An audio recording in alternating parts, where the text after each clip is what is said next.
The Harrison Tower had always been the symbol of success in our family. 32 floors of luxury apartments overlooking the bay with a doorman, a gym, a rooftop pool, and the kind of marble lobby that made you feel like you'd made it the moment you walked through the doors. My brother Derek lived on the 28th floor. He'd been there for 3 years and he never let anyone forget it. I was 27 years old, sitting in Derek's apartment for what he'd called an emergency family meeting, and I could already tell this wasn't going to go well.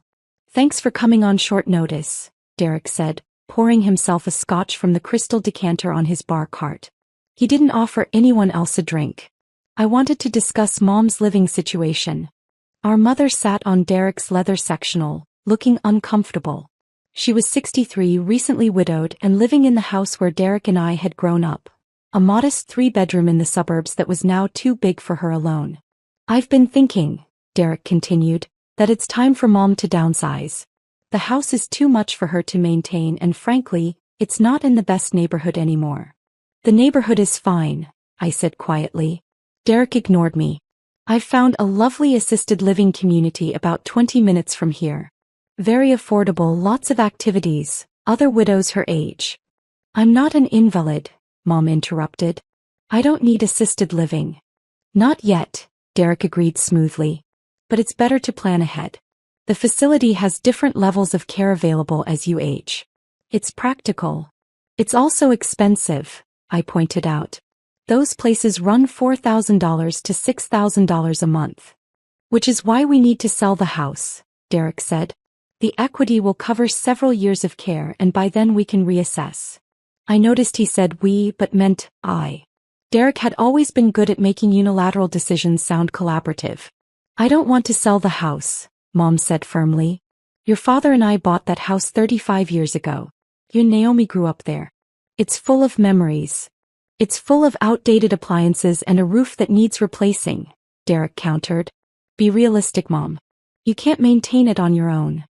"She's not on her own," I said. "I've been helping." "You?" Derek laughed. "Naomi, you can barely afford your own rent. How are you going to help Mom maintain a house?" "I manage," I said evenly. "You work at a property management company," Derek said dismissively. "You make what, $40,000 a year?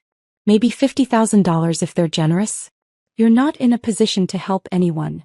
My mother's sister, Aunt Denise, spoke up from her chair by the window. "Derek has a point, honey. You're still establishing yourself.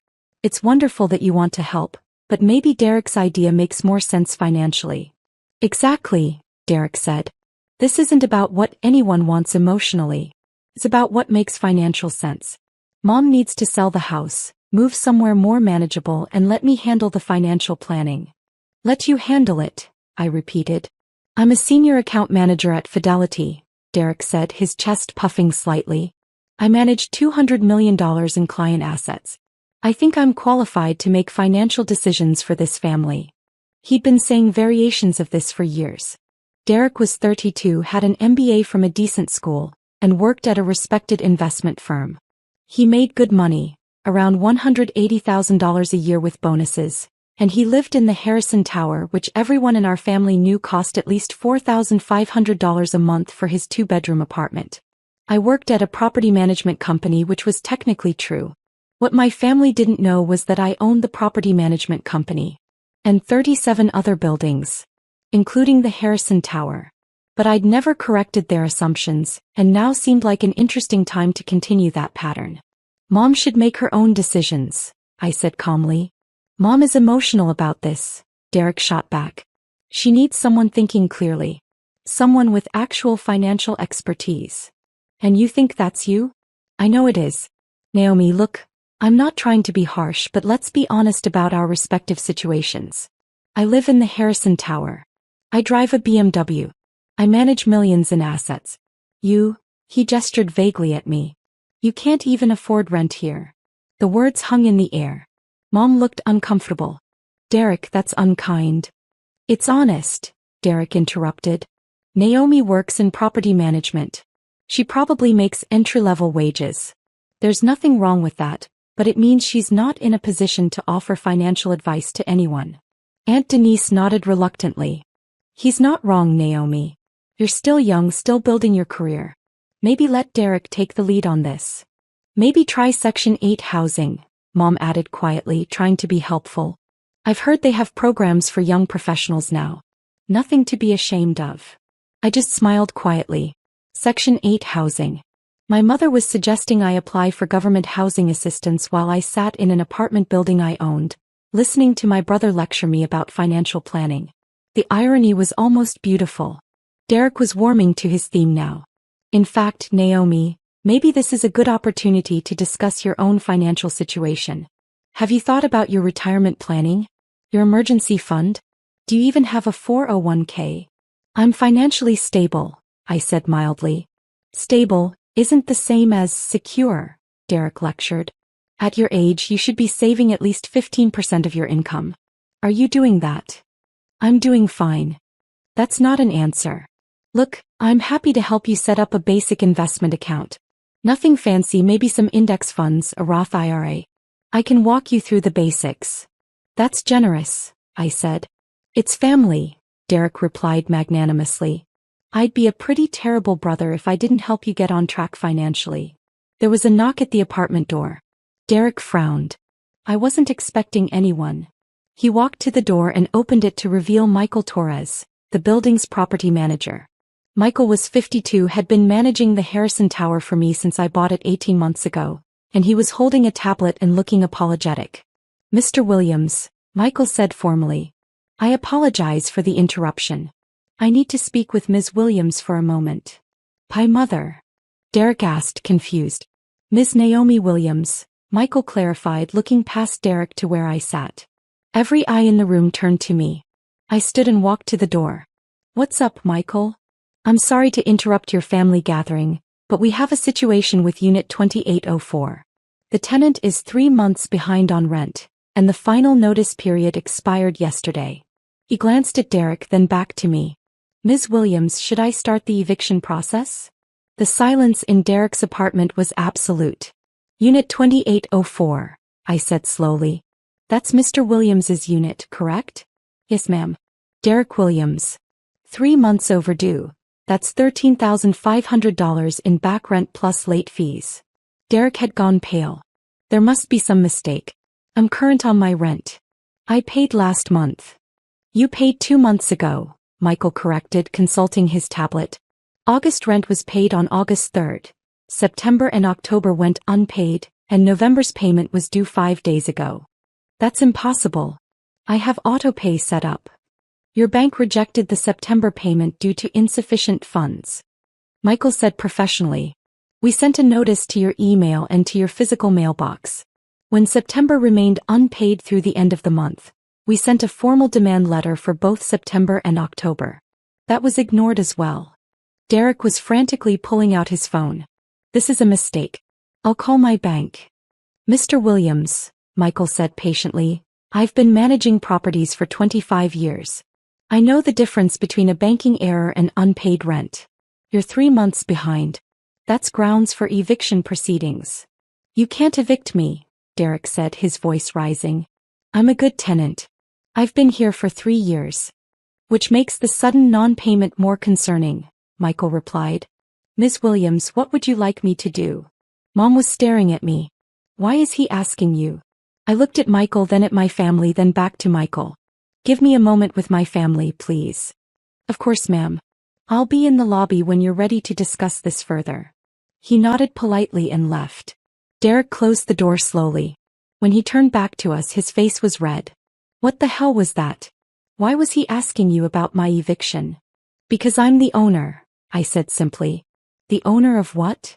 The building. The Harrison Tower. I bought it 18 months ago for $87 million. Michael manages it for me, but all major decisions, including evictions, require my approval. Aunt Denise laughed nervously. That's not funny, Naomi. I'm not joking. Derek was shaking his head. That's insane. You're telling me you own this building? This luxury high-rise in the most expensive part of the city? Yes. With what money? You work at a property management company.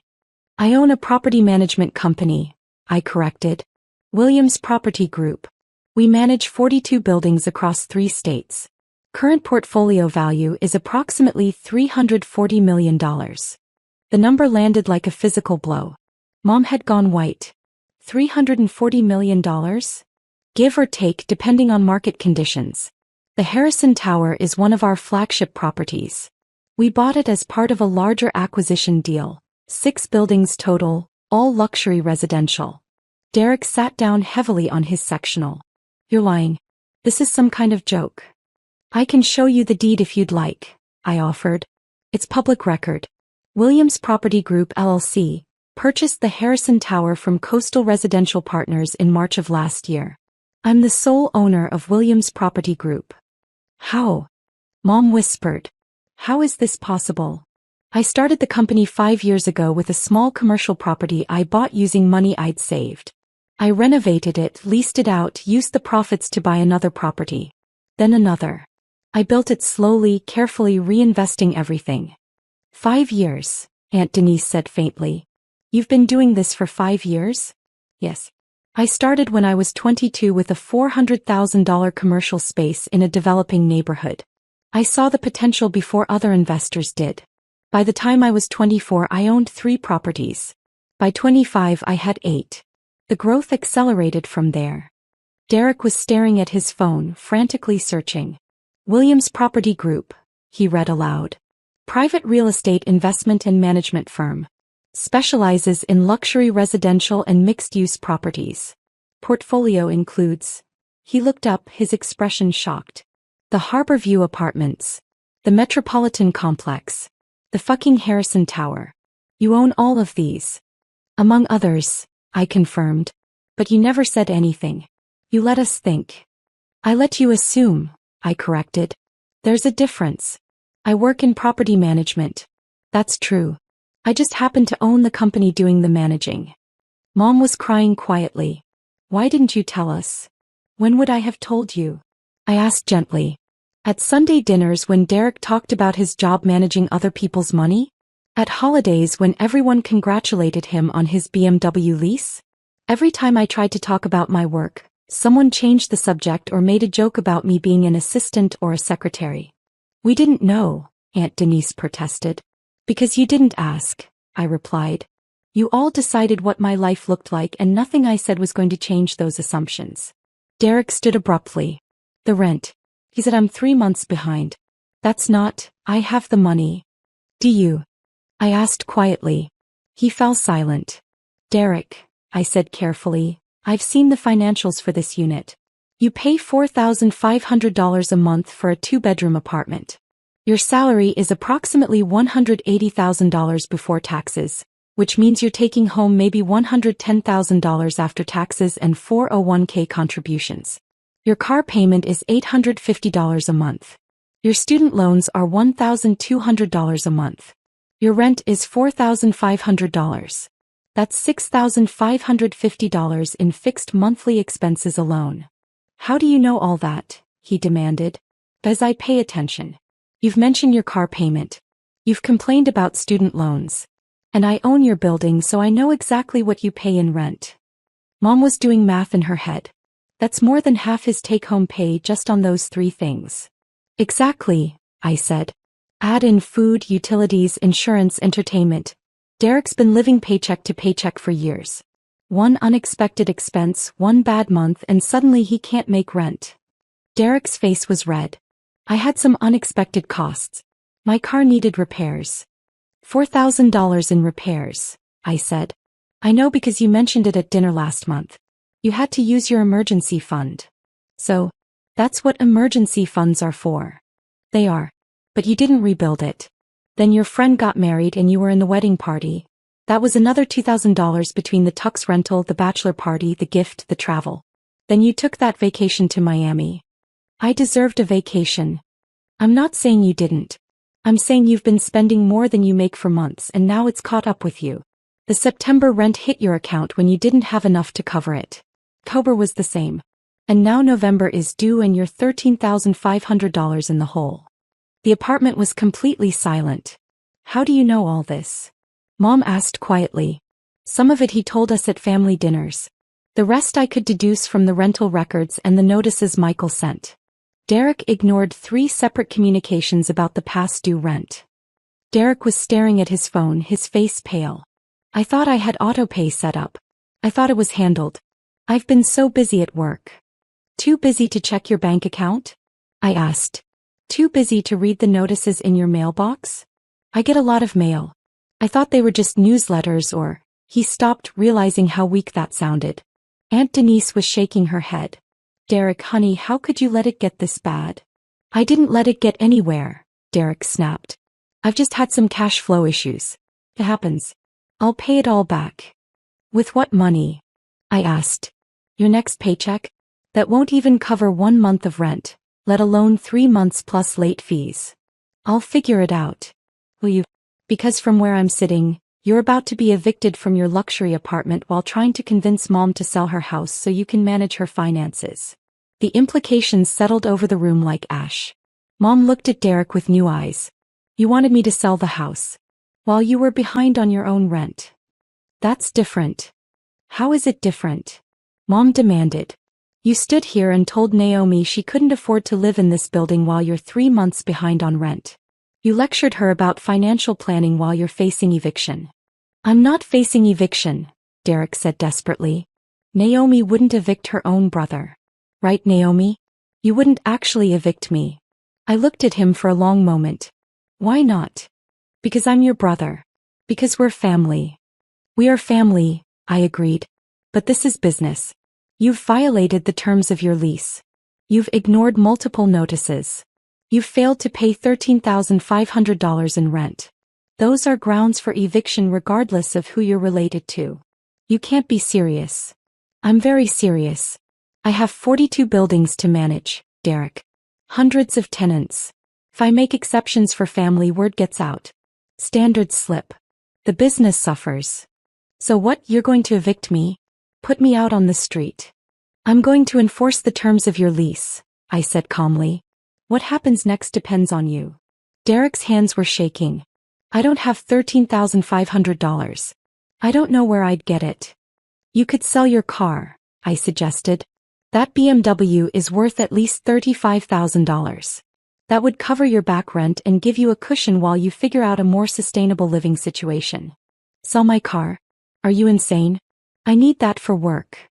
You work downtown where public transit is excellent, I countered. You don't need a $70,000 car. You want it? There's a difference. This is unbelievable, Derek said, his voice rising. My own sister is going to evict me because I had a few bad months. 3 months, I corrected. And it's not because you had bad months. It's because you've been living beyond your means for years, and instead of adjusting your lifestyle when reality caught up with you, you ignored the problem until it became a crisis. Mom was watching this exchange with growing concern. Naomi, you can't actually evict your brother. I can, I said. And legally I probably should. But I'm willing to offer an alternative. Derek looked up hopeful. What alternative? You have 30 days to pay the back rent in full. During that time you can stay in your apartment. But at the end of 30 days, regardless of whether you've paid or not, you're moving out. Moving out? But I paid. The market rate for your apartment is $5,200 a month, I said. You've been getting a below-market rate because you signed your lease 3 years ago before the neighborhood values increased. But you can't afford even the discounted rate. You certainly can't afford market rate. So you're kicking me out anyway. I'm giving you 30 days to find a place you can actually afford, I corrected. Consider it a favor.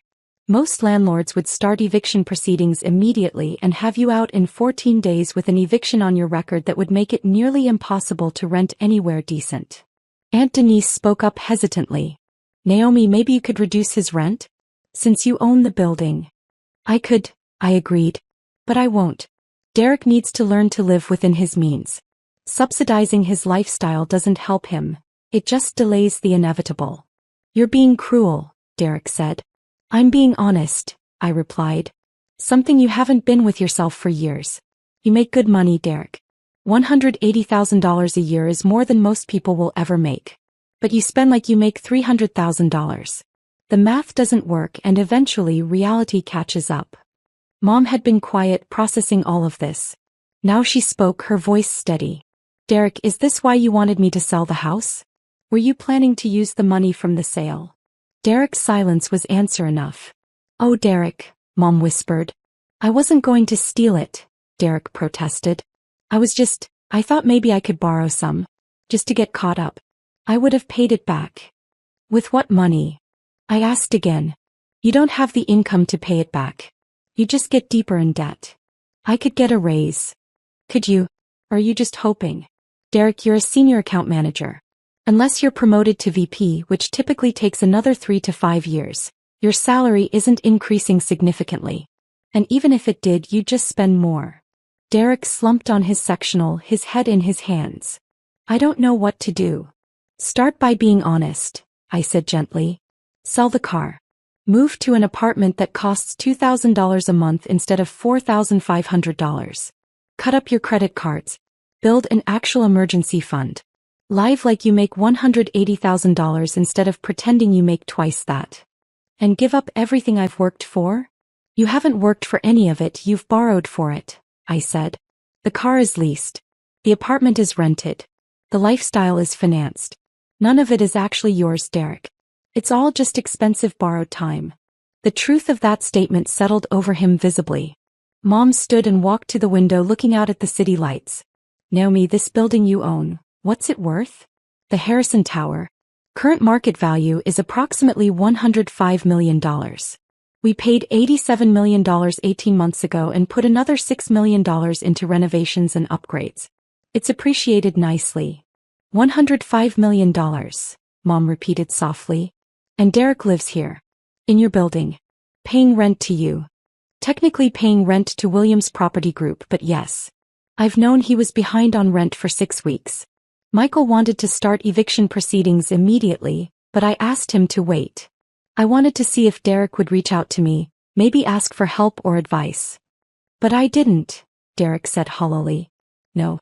Instead, you called an emergency family meeting to tell Mom she should sell her house so you could manage her finances. Finances you would have likely mismanaged into covering your own debts. Derek didn't deny it. Aunt Denise was looking at me with new respect. You're very different than I thought, Naomi. I'm exactly who I've always been, I replied. You all just made assumptions. Mom turned from the window. The house. You said Derek wanted me to sell it. What do you think I should do? What do you want to do? I asked. I want to stay in my home. But Derek's right that it needs work. The roof, the furnace is old, the kitchen could use updating. What if I bought the house from you? I suggested. Fair market value. Probably around $380,000 in the current market. You could take that money and invest it, live off the returns. Then I'd lease the house back to you for $1,200 a month, which would cover my costs for maintenance and taxes. You'd still live there, but all the upkeep would be my responsibility. Mom's eyes widened. You'd do that. It's good business. The neighborhood is appreciating. I've been looking at properties there anyway. And it gives you financial security while letting you stay in your home. That's very generous. It's practical, I corrected. You get security and stability.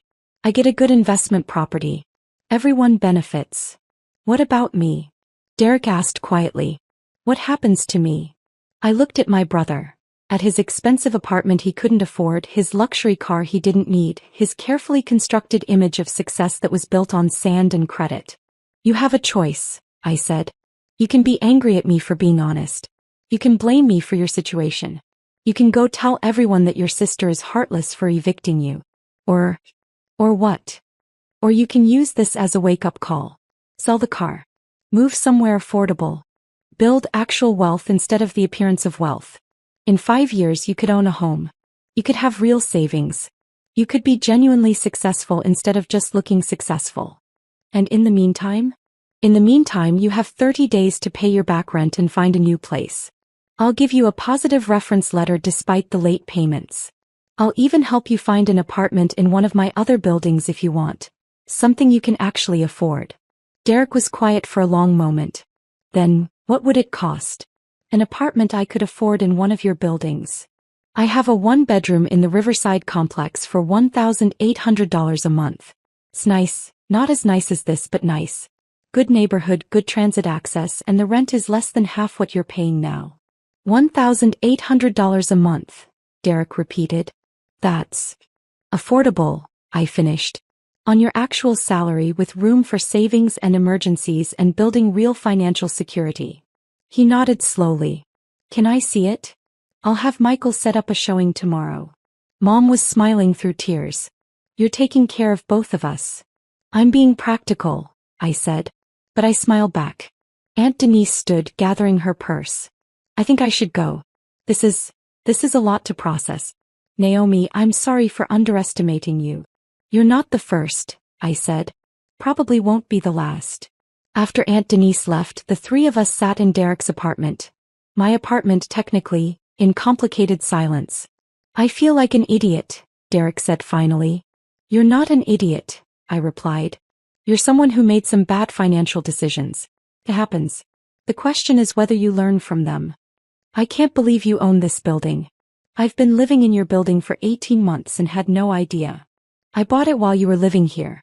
Your lease transferred to Williams Property Group, but I instructed Michael to keep all the management interactions professional and impersonal.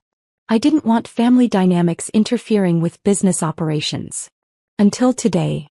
Until you tried to convince Mom to sell her house so you could solve your financial problems with her equity, I corrected. That's where family and business collided. Derek nodded slowly. The back rent. I don't have $13,500. Even if I sell the car tomorrow, it'll take time to find a buyer and... I'll waive it, I said. Both Derek and Mom stared at me. You'll what? Derek asked. I'll waive the back rent. Consider it a one-time family favor. But the 30-day move-out still stands. And Derek, if you move into the Riverside Complex apartment, I expect rent on time every time. No exceptions. Why would you waive it? He asked suspiciously. Because you're my brother, and despite everything, I don't want to see you fail. But I also won't enable you to keep making bad decisions. So I'm giving you a clean slate and a manageable living situation. What you do with it is up to you. Derek's eyes were damp. I'm sorry. For everything I said tonight. For how I've treated you. For not seeing what you'd accomplished. Apology accepted, I said simply. Mom came over and hugged me tightly. Your father would be so proud of you. I'm so proud of you. Thanks, Mom. When you buy the house, if you buy the house, can I paint the kitchen? I've always wanted a light blue kitchen. I laughed. It's your house, Mom. Paint it any color you want. I'll even hire the painters. After another hour of logistics discussion, Derek's move-out timeline, Mom's house sale details, the Riverside Complex apartment showing, I finally left Derek's apartment and took the elevator down to the lobby. Michael was waiting as promised. How'd it go? He asked. About as well as could be expected. He'll be moving out in 30 days. I'm waiving the back rent. Michael nodded. Family is complicated. Always, I agreed. But I'm offering him a unit at Riverside. 1 bedroom, $1,800. Can you prepare the lease? Of course. And your mother's house purchase. I'll send you the details tomorrow. We'll need to move quickly on that one. She's motivated to sell and I want to make sure she's taken care of. You're a good daughter, Michael observed. I'm a practical businesswoman who happens to care about her family, I corrected with a smile. Those things aren't mutually exclusive. No, I agreed. They're not. I walked out of the Harrison Tower into the cool evening air. Behind me, the building rose 32 floors, each window a story, each apartment a life. My building. My investment. My responsibility. But also my family's home, at least for 30 more days. My phone buzzed. A text from Derek. Thank you.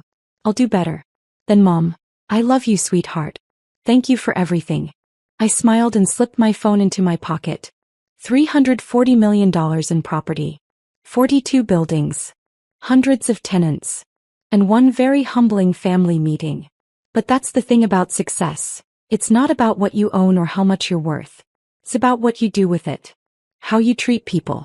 How you balance business with compassion, accountability with kindness. My brother had learned a hard lesson tonight. But he'd learned it from someone who actually cared about him, not from some faceless corporation that would have put him on the street without a second thought. And my mother would get to stay in her home, surrounded by her memories, without the financial stress that had been keeping her up at night. I'd built a real estate empire in 5 years. But tonight I'd built something more important. I'd built a foundation for my family's future. One that was based on honesty, sustainability, and genuine success rather than borrowed luxury. And that was worth more than any building in my portfolio. I hailed a cab and headed home to my own apartment.